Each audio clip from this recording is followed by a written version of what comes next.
The Security Squawk podcast, where we discuss the business of cybersecurity. Here are your hosts Brian Horning, Reginald Andre, Randy Bryan, and Ryan O'Hara. What's up, everybody? Welcome to another edition of the Security Squawk podcast, where we help educate you about all things cybersecurity and what you can do to better protect yourself from cyber criminals, ransomware, and data breaches and all that good stuff. Remember, simply put, the show is free. The only fee that we ask is you help us spread the word, share the show.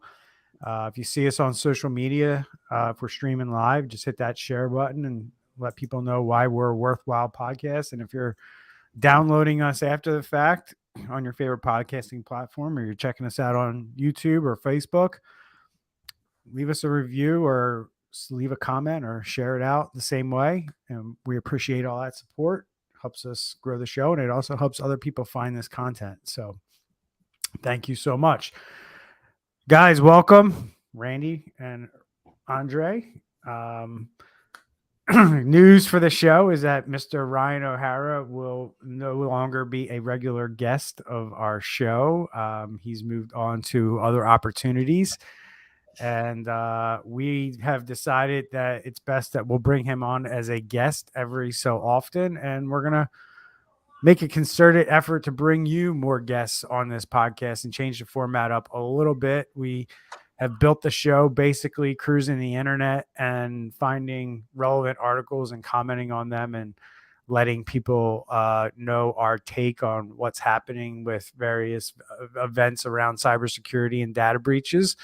And we're going to kind of curtail that a little bit and only do that every so often and try to bring you more interesting guests and expand the show a little bit from a content standpoint beyond cybersecurity, and educate you on some other things while also getting perspective from different industries about things like cybersecurity and data security. So that's going to be the show moving forward, and we look forward to bringing that to you. But today we're going to cruise the internet.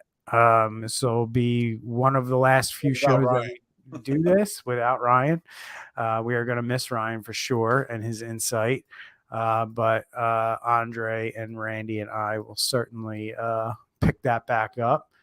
But to move right along into our discussion for today, I found this article super interesting. The fact that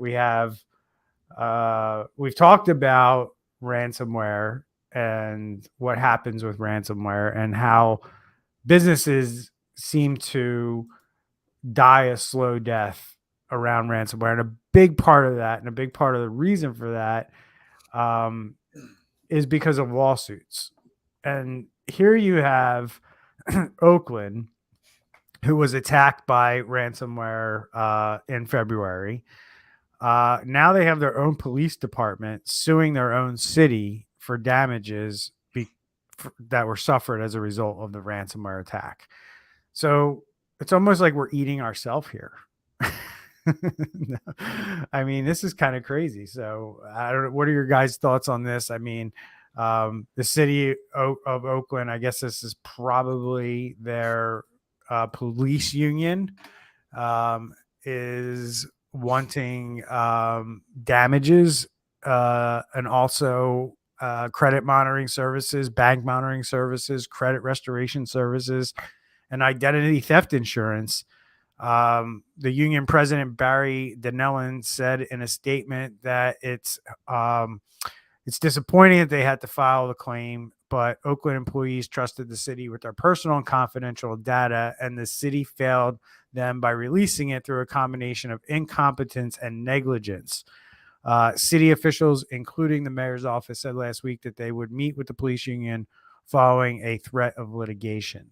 So interesting here, guys. This is kind of the stuff that we say all the time, what we see all the time. And they're coming in there with some pretty strong words and accusations, at least the law firm who filed this, saying that the city was incompetent and negligent. Thoughts on that? I'm happy to see it because this is the only way people are going to react. There's pain in the pockets and the embarrassment that, once this lawsuit happens, and it's going to show that gross negligence is going to force the that individual or that company or that municipality to actually do something. So for me, I see it as a great thing. Sue the butt out of them, make them learn. So there's there's a lot of great lawyers that are great people out there, right? So I'm not insinuating anything bad here, but there are, as we speak, lawyers that are just sitting out there trying to figure out ways to make money off of misery or off of things like this. And we've been doing this show long enough. Did we lose Andre? No, we've been doing this show. Hey, sorry we've about been that. doing this show long enough, and hopefully our viewers can spot it out as soon as the lawyers started talking in the article. Like, I'm just like, whatever. I even went, psst, because they have to say, this is all posturing. They have to say all that stuff. The lawyers aren't sorry that they have to sue the city, and they're not, this and that. This is all posturing for the trial. And like Andre said, just to add on what he said, I think that we could have seen this coming a mile away, and it's going to grow more and more as we go down the road, because here's a way for lawyers to make money. So we're going to see, like, we have lawyers, they call them ambulance chasers. They hear about a wreck on the police blotter or spotter or whatever that thing's called, that they actually broadcast all their stuff. And then they go to the hospital or whatever, like, I know that's a stereotype and that's not all lawyers, but you're going to have lawyers that are just looking for breaches. And then they're going to reach out and they're going to figure out a way to make money. So bottom line, going back to what Andre said, this is reality now. And so as a company, not only do you have to worry now about our data getting stolen, about our stuff getting ransomware, now we need to be worrying about getting sued because we didn't handle their data of our customers and our employees correctly. Yeah, it's go ahead. No, I was just going to say, I love Randy's stereotype. I think it was a great example. Yeah, it was. I mean, at the end of the day, these lawyers are getting really good at these lawsuits. We've seen, I mean, I remember when we started the show, Andre, there weren't lawsuits like this after ransomware attacks, right? And then, on the one side, on the incident response side, lawyers got involved, and we started getting less information when these attacks happened, so it was harder for us to make shows because the content just wasn't there anymore.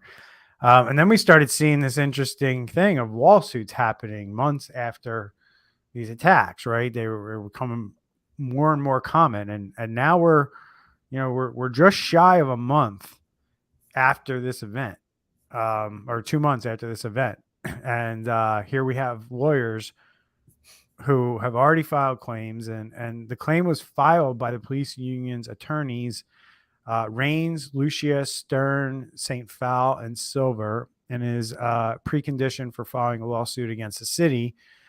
And they're saying, we are currently evaluating all of our options and will make a determination on how to protect the interests of the members of the OPOA in the next few weeks.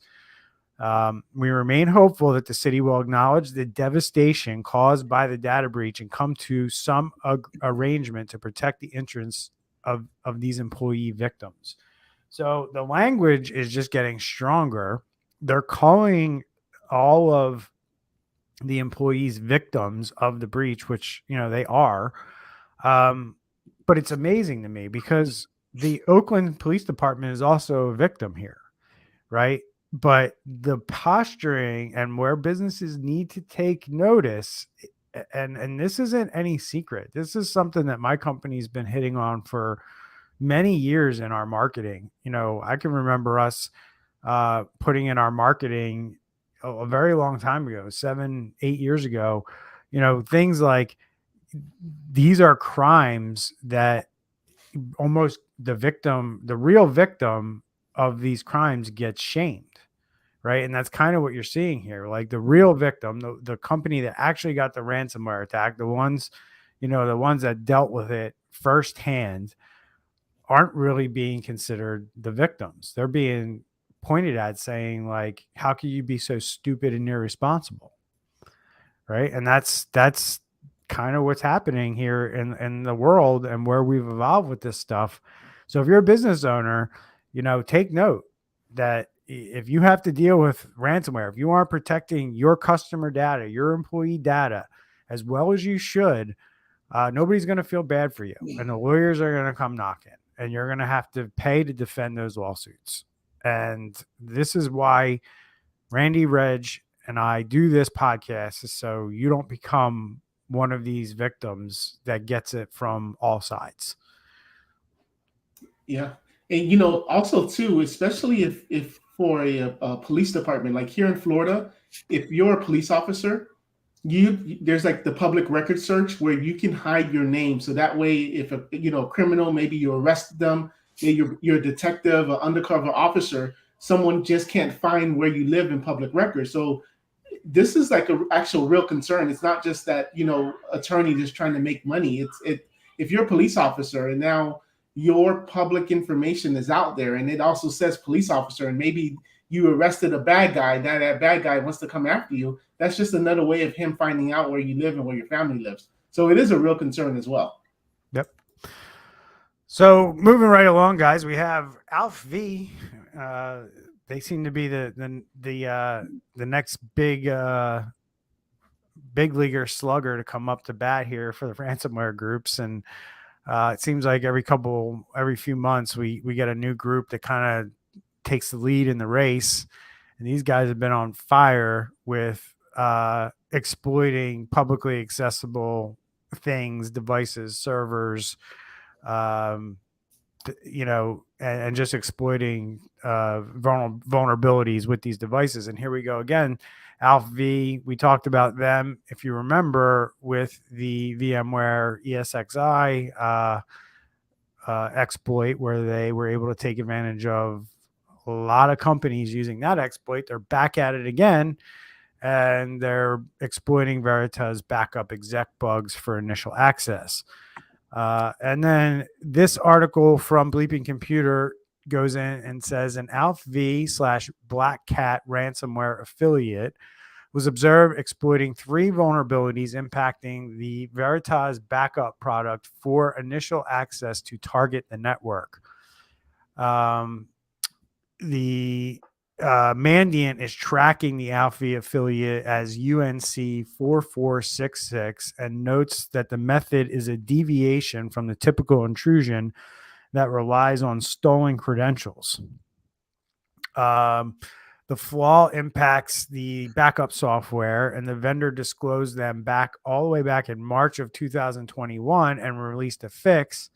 However, despite over 2 years of having passed since then, many endpoints remain vulnerable as they have not updated to a safe version. Mandiant says that commercial scanning service showed that there are on the public web more than 8,500 IP addresses that advertise the Semantic Veritas Backup Exec NDMP service on the default port of 10,000 and on ports 9,000 and 10,001. Yikes. So this is like exactly what we talked about before. If you want to go learn more about it, go watch, I think 2 podcasts ago, or the last one, where we talked about Alf V and the VMware ESXi. But I'm going to go back to the same thing that I remember saying then, now, which is, why on earth are these servers exposed to the internet? Because they don't know better. I mean, so I'll just say, who doesn't know better? Let's go back. Like, whoever got it set up, because you get a sonic wall, firewall out of the box and just plug it in. It only blocks incoming traffic. It's only set up out of the box as a NAT firewall. I can't tell you how many times we've taken over the IT of a company that had an expensive sonic wall and they're paying all kinds of money for licensing, but it basically was only set up to be a NAT firewall because it wasn't really set up. So there, boom, if you have one of those and you didn't go in and set it up like it's supposed to be set up, then you're exposing all your ports, or all your outgoing ports are just going out. So that's one way. Yeah, I mean, but this is straight up. This is incoming. This is inbound traffic being allowed on these ports to these Yes. servers, They which is. probably have an app or something that they can do from their phone. I mean, Allows I them don't. to I just don't rerun or understand it. Like, I just don't understand how 8,500. I mean, I could see a couple hundred, but geez, I mean, It's a lot because when we yeah. were talking about the big exploit in the last couple of weeks, what was it, like 130 Mhm. that were exposed? The I can't remember the name of the Go Anywhere. It was like 135 that were exposed. So this is a gigantic number. Yes, I am imagining like shops that maybe don't have like an IT staff, or they don't have, or not even a part-time person. Maybe they have a part-time break fix. They just don't have somebody that's keeping up with this, that knows what's going on. And then on top of that, the fact that this thing was released 2 years ago and then patched almost instantly, it's just it's disturbing, man. So, and also I read down in the article, there's already a Metasploit tool for it. So like you don't even have to know so much. I mean, obviously you got to know a little bit to be able to use Metasploit, but there's already a tool for it that if you find the vulnerability, there's already a tool to take advantage of it. So I'm going to tie this back to what I said in the last article, which revolved around, blaming the victim, right? And I guess that's where this is where you can't feel bad for the victim, right? Because this is completely exposed. This is exactly what they're talking about in that lawsuit, where they didn't do a good enough job protecting the information, right? That they were negligent, and grossly negligent. And this is the type of stuff that would put you in that category, right? You can't say that you did everything to protect data when you have things like this exposed to the internet. Fair to say? Mm-hmm. So, that I guess that's what I want people to take away from this article and these two articles that we kind of, piggybacked off each other here, is that these are the things that businesses are doing. And we showed in the last podcast with the VMware issue that there were thousands of IP addresses that were running that exposed to the internet. We did the same thing with the Go Anywhere vulnerability and showed thousands of servers with that vulnerable version still on the internet. And here we go again with a 2-year-old Symantec Veritas backup exec software vulnerability, where not only is your server exposed to the internet, you haven't updated that software in 3 years.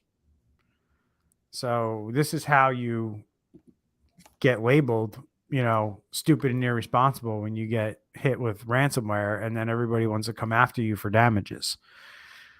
So we good on that, Andre? Well, Yeah, go ahead, Randy. I was just going to say there's all kinds of software out there. Like a lot of IT companies use Huntress. Huntress has a report where you can see external IPs that are exposed to the outside world. Like there's a lot of software that has those things built in. If you just poke around in there just a little bit.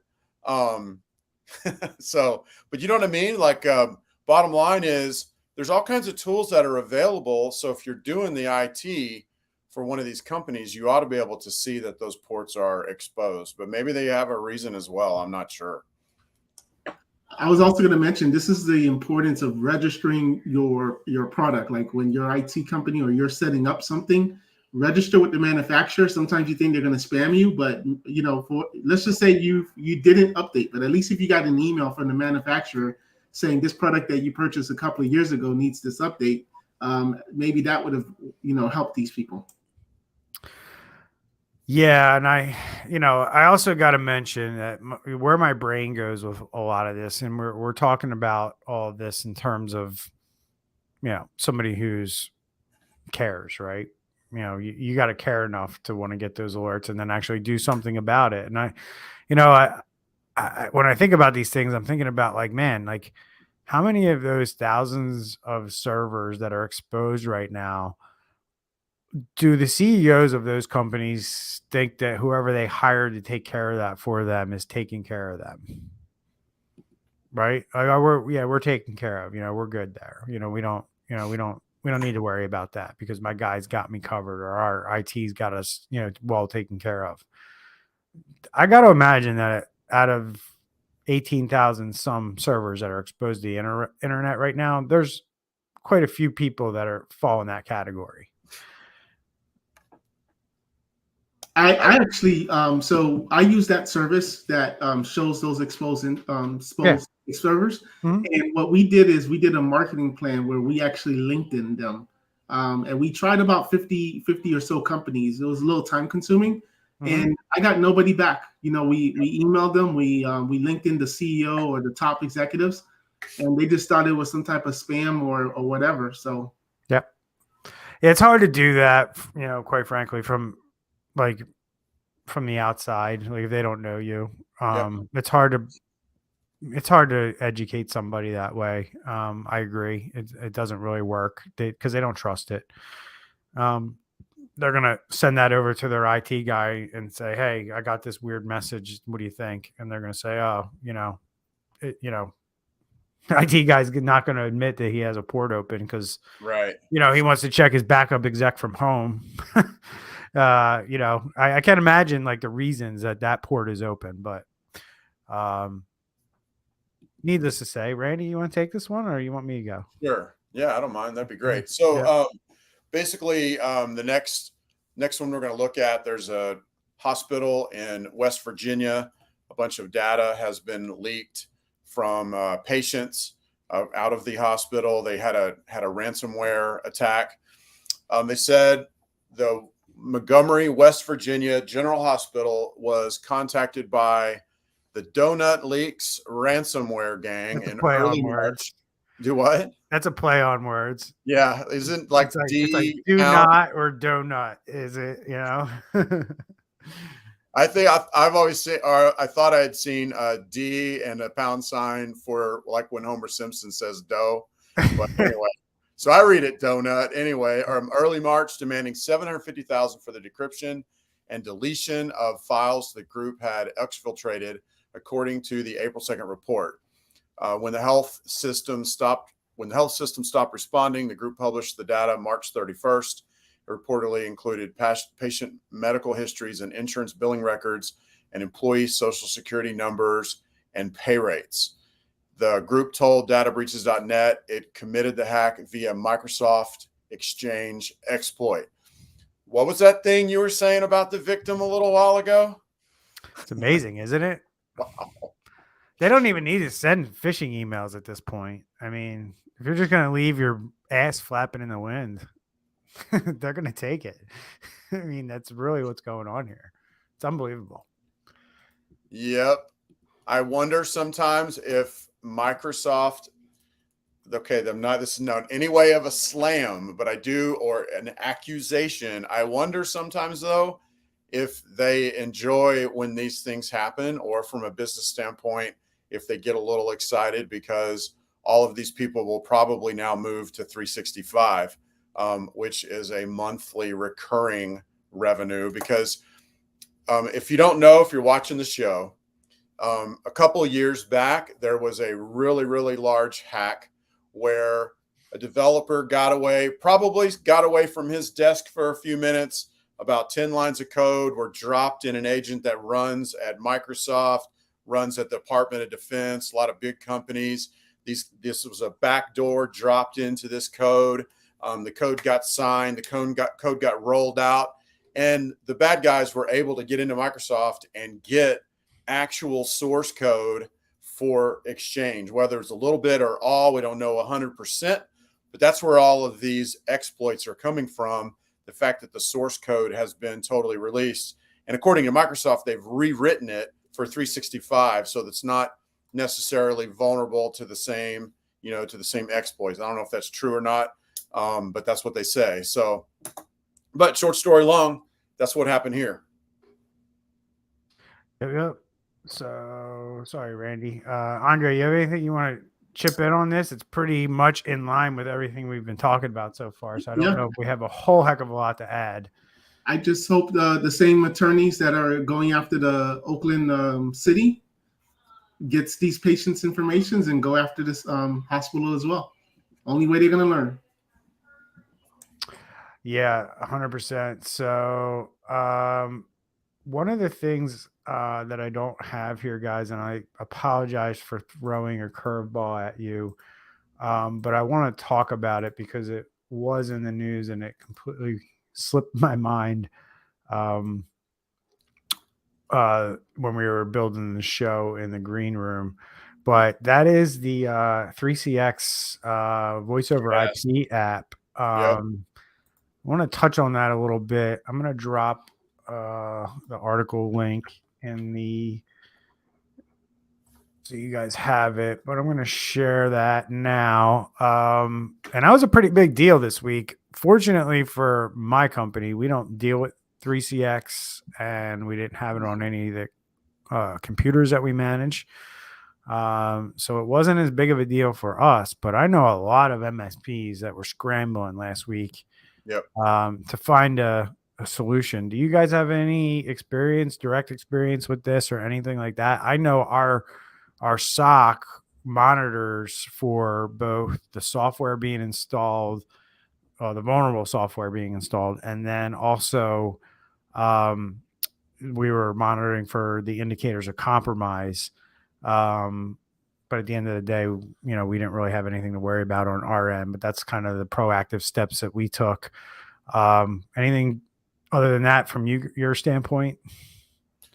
Well, this is also another example of similar to what I mentioned a little while ago, where they were able to use some engineering to get code into signed applications, which were later installed. Something similar happened here at 3CX. They were able to get code injected, is what I understand. And then it went out and people installed it, put it on their machines.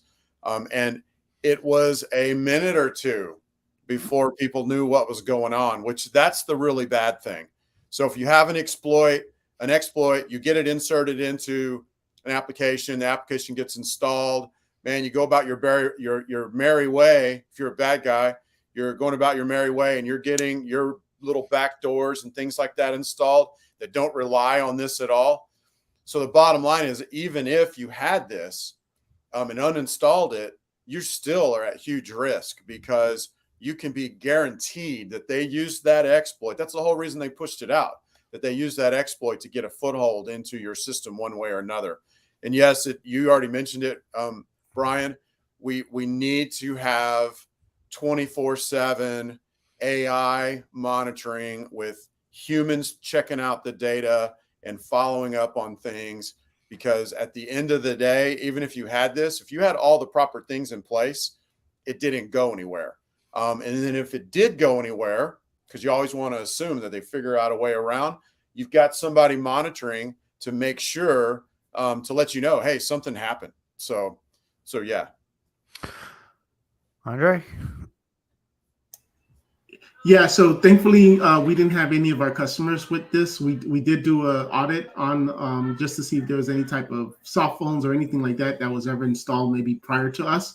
So thankfully we didn't have anything. And this just talks about why you have to layer up, because if one, the article talks about alert fatigue, which is basically when you get an alert and you're getting, literally we get hundreds of alerts and we have a team looking at that, but then sometimes it's a legit software and they're one step ahead of what this alert may say. And we may just say, oh, it's Microsoft. Oh, it's this. And we just forget about it.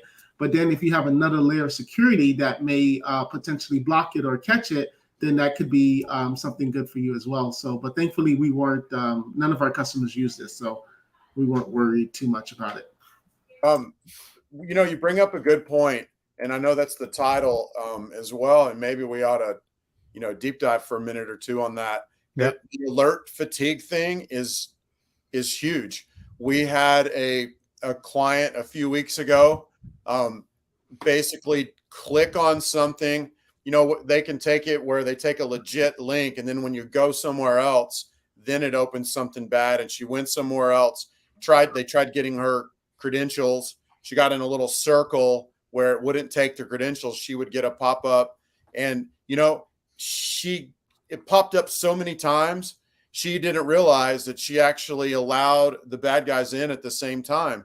And we talked about an attack. I think it's about 2 months ago, when that was literally, they used Slack or something like that to send alerts to people like in the middle of the night, and they just got sick of clicking on them and clicking cancel or whatever, and they clicked on yes. So this alert fatigue is a real thing, and it's something that when we design our stack, if you will, to roll out for a customer to make them secure, it's something you got to keep in mind. This whole thing. So, is it my understanding, or do you guys might not even? I don't know if you know the answer to this question, but I can't get a direct answer, and I'm on my third article now since you guys have been talking, and it seems to me that they were able to inject code into the legitimate app. And then when users started downloading it and installing it right around March 22nd, that's when tools like SentinelOne started to flag it for malicious code. Yep. But because the reports that SentinelOne was getting were occurring when users were legitimately installing an application, they just kind of chalked it up to that instead of digging deeper to whether, and then I guess they continued to see additional, once the software started to get installed, firms like CrowdStrike started to see additional suspicious behavior on systems that had this software, which then, kind of brought this to light. Man, I don't know if I agree with alert fatigue being the problem here. That's like, I almost feel like the CRN article was trying to force an angle here that I don't know necessarily exists. The alert fatigue comment came from the chief strategy and growth officer at a security service and solution provider, Inspira Enterprise. And I don't know if I'd have my chief strategy and growth officer walking out there in the public saying there's way too many alerts, we can't catch them all, if that's what you do. You know what I mean? Like, that's, yeah. And I don't get the correlation between that and 3CX being completely oblivious to the fact that their software was being modified by somebody, and then they were releasing it to the public as a tested release. Because you got to imagine, if they were testing it in their own environment and they had like SentinelOne or something similar, it too would have flagged the software when they were testing. And that's the difference. I mean, I can say alert fatigue for my MSP. I'm 12, 13 people, but you don't have, I think for them, it's laziness. Yeah, it's laziness, or you don't know what you're doing. It Right. goes back to like, why are you exposing servers to the internet? Because you don't know what you're doing. And that's not uncommon. I don't even know what this Inspira does. I'm trying to look at them.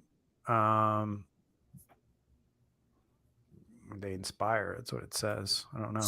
So I kind of agree with you. Like, maybe the angle on it's a little wonky, but can I say something about SentinelOne and other similar security softwares? Mm-hmm.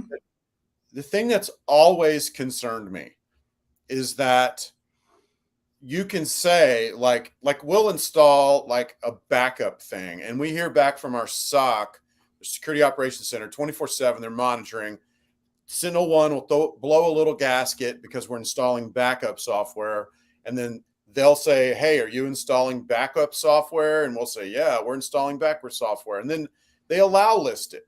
And I've always had a problem with that because of an incident like this, where, you're installing 3CX desktop, which, It is what it is. Trusted. Get or love it, but you're installing it. So you're telling Sentinel-1, hey, shut up, please, because we trust this. We trust it. And then so you might have a process control on there, and you put that into learning mode, and you install it, and you allow all the little processes. And, it's a little disturbing because there's what's the recourse then? Good thing, like we have tools on our system that don't have an allow list, but even the ones that don't have an allow list still have a human at some point who's making a judgment call, where there's a human investigator going through, and it's interesting. So yeah, it certainly is. This isn't the end of it. I would imagine this sounds a lot too to me, guys. Like I go right back to, I think it was the Kaseya attack when we learned. I don't remember if it was Kaseya or if it was the other one or Solar Winds. The one where the third party company injected code, and that's what I was talking about earlier. Yeah, they didn't realize it. It sounds a lot to me like something like that was going on. And if you remember, those guys were good. Yeah, it was like 10 lines of code. I've seen the code. It was 10 lines of code, but it was also like, don't run this code if it's from this domain. And it was like the local AD, they figured out what the local domain was. And they said, if this is run from a computer on this domain, don't run it. Right. So they were able to hide it, and they could definitely do that in this case as well. We'll find out in due time, but it's interesting here that, here we go with another software release, and there's no software out there that's immune from this type of an attack. People download software and update software all the time. And they got to trust that the people who are putting that out there for download are doing their due diligence and making sure that, the stuff isn't compromised. I got to believe, though, the only thing that I get kind of skeeved out about reading this article is, after they learned about it from Sentinel-1, they went over to Virus Total and did a scan there, and they were like, oh, well, Sentinel-1 must have been wrong because Virus Total says it's all good. I would hope that your process and your ability to look at things is a little bit more sophisticated than that. But we are talking about a voice over IP company here. So, my hopes aren't too high. Right. I did want to add into there how important it is. Any vendor that you work with, they need to be vetted.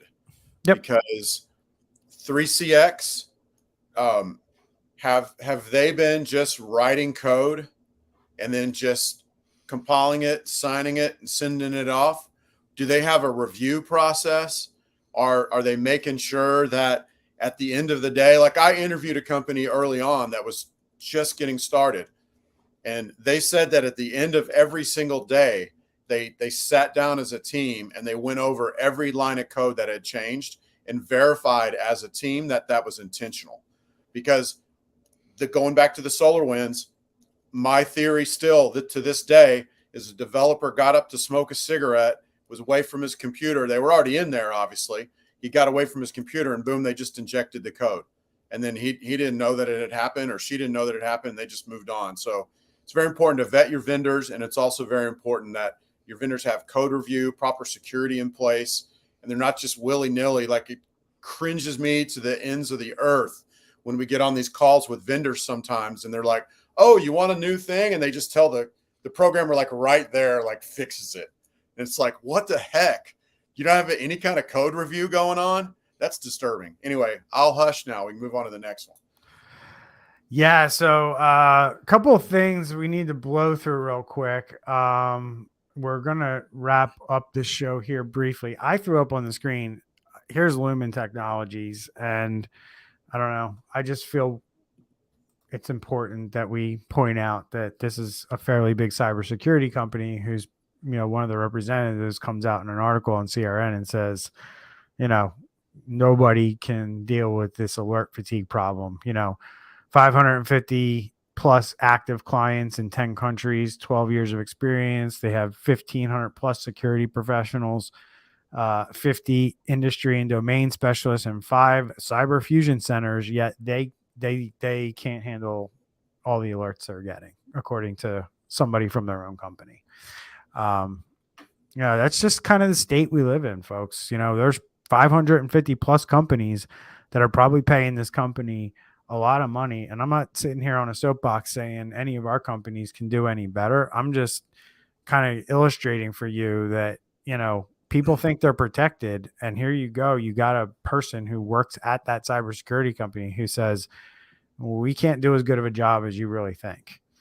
That's ultimately what I took from all of that. So, we are slowly creeping into 45 minutes here, guys. So I want to start kind of wrapping up the show. There's a lot going on this week. Just to follow up, we did cover the Dish network issue, and Dish has now been slapped with multiple lawsuits after their ransomware cyber attack. Maybe we'll get into that a little bit deeper on the next show. Andre pointed out a really good article that we might want to dive into as to why our country basically gave away $25 million to Costa Rica to bolster their cybersecurity efforts. We got our own issues with cybersecurity, and here we are footing the bill for other countries. I'm not sure what's behind that and why we're doing that. And then big IT hard drive maker, Western Digital, they're dealing with a cyber attack right now, and they have shut down their systems along with a major government outsourcer named Captia. They have announced this week that they were a victim of a cyber attack, which has caused a major outage, specifically on their Office 365 and M365 files and applications. They provide a lot of services to the federal government, including NHS and other entities. Guys also are going to want to look into something called the Vulcan files, if you can get your hands on those. That leak reveals Russian expansive and extensive Russian cyber warfare plans and disinformation campaigns. So I think people be interested in that, to see how they're using various social media accounts and things like that to make you believe certain things. But to wrap up, and just to talk about it, guys, Jefferson County Schools, another school district here in the United States, as we ship off $25 million to Costa Rica. Not that I think $25 million would put a dent in what's needed to protect our K through 12 schools. Here we are with a Alabama Jefferson County School District over spring break. They were hit with a ransomware attack. And then the article here says a news release states that the district's technology team took immediate steps to stop the attack and notified state and local authorities. Of course, preliminary investigations have not revealed any evidence of a breach of sensitive, personally identifiable information. However, the district will continue to investigate. And then it goes on to kind of bolster their positioning and say, number one, that they did bring in outside cybersecurity experts and law enforcement, but it also says that they use multiple security protocols, including filtering, firewalls, and antivirus systems. Those systems were able to help mitigate the attack early. Out of an abundance of caution, they've taken all network systems down to investigate thoroughly. These networks will be reconnected as the district takes steps to ensure all traces of malware are gone. It's a couple of interesting things, and I'll let you guys kind of share your thoughts here. Number one, they listed like 3 things that we know are not enough, and I really kind of doubt the next statement where they said that those things were able to help mitigate the attack early. They're down, so I don't know how you consider that a mitigation. And then the other piece of this is they really go out of their way to make sure that this doesn't hit the news. We had to dig this up on a very local news station in Alabama. And I think that's another issue that we have here, is that a lot of ransomware attacks are happening to public sector taxpayer funded entities, and people just don't ever hear about it, don't know that it happened. And 100% we will find out in a couple of weeks that at least employee information was stolen, teacher information was stolen from this school, if not more. Same thing, different day. About to go on spring break. They're telling these people, hey, nothing to see here. We don't believe that there's any evidence of a breach of sensitive personal identifiable information. Go on spring break. Enjoy your time, everybody. And in a few months, we're going to hear that, there was even that other article, right? The Australian article, where they said 385,000 breach, and now here we are at 8 million a few weeks later. So everybody's following the same play, and unfortunately, us, the consumers, are believing it and not caring. Mm-hmm. Randy, you good? I am. Like Andre said, this is another day, another dollar in the life of a criminal outfit. And our schools, like you said at the beginning, are woefully unprepared for this. Yep. I figured you'd be fired up over the 25 million in Costa Rica, but we can't get into everything today. Maybe we'll talk about it after your first monster in the green room. Exactly right. Go live and talk about 25 million in Costa Rica when we can't even protect our own governments. All right. So Steve over here asked a question. We'll wrap up with this, guys. And he's asking, is it the IT company's responsibility to configure alerts properly to avoid alert fatigue, or is it a problem for software designers to alleviate through more intuitive alert settings and a user interface design? I'll let you guys take that one, and we'll wrap it up. A little of both. Yes and yes. Yeah, because there's certain protocols that that the software company should be following to make sure that things are signed and it's known. Mm-hmm. And at the same time, the MSP, truly, if you're getting alert fatigue, then you need to hire more, or you need to see what this alert is about and see, okay, how do we not make it stop, but more just like, okay, what are we configuring wrong, or reach out to the vendor, or whatever the case is. But it is the MSP's responsibility, because the client is paying the MSP. So yes. Yeah, I would agree with that wholeheartedly. And I also want people to have the perspective that we are in the infant days of this kind of technology. 5-7 years ago, socks and seams were not a thing. And now they're a whole entire industry, a sub-industry of the IT, industry, but they are an entire self-sustaining industry as far as that goes. There's companies that's all they do is that one function, is ingest log files and try to figure out what's what. So there's a lot of opportunity here for us to improve these tools and improve these products, and then improve how software communicates to those tools, so you do get relevant information. But yes, right now, that's why we get paid a lot of money, is because it's like finding a needle in a haystack. And if you can find that needle before it does any damage, you're winning. Also, this would be a great use case for your own API with ChatGPT 4. Mm-hmm. If not ChatGPT 4, ChatGPT 5, because as a company, we get a ton of email alerts, and a lot of them, they all have to be looked at. Right. And a lot of them are just deleted because they don't matter. Right. And you could easily train ChatGPT just to intake all the emails and just deal with them, and then help when you need to actually deal with one. So. Yeah, it doesn't have to be ChatGPT. It can be a lot of different AI engines out there, but I think that's going to be a big piece of how we solve a lot of these issues around alert fatigue.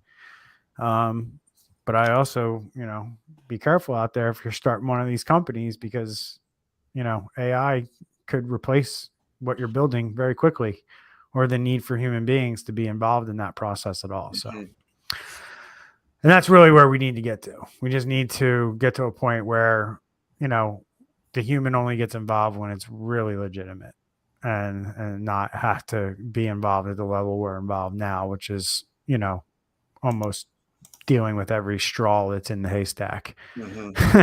So, all right, boys. Thanks again for your input. I think it was another good show. We're 50 minutes in. We went long today.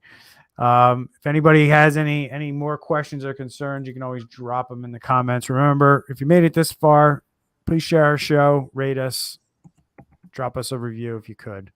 We appreciate it, and we'll see everybody next week. Take care, everyone. See ya.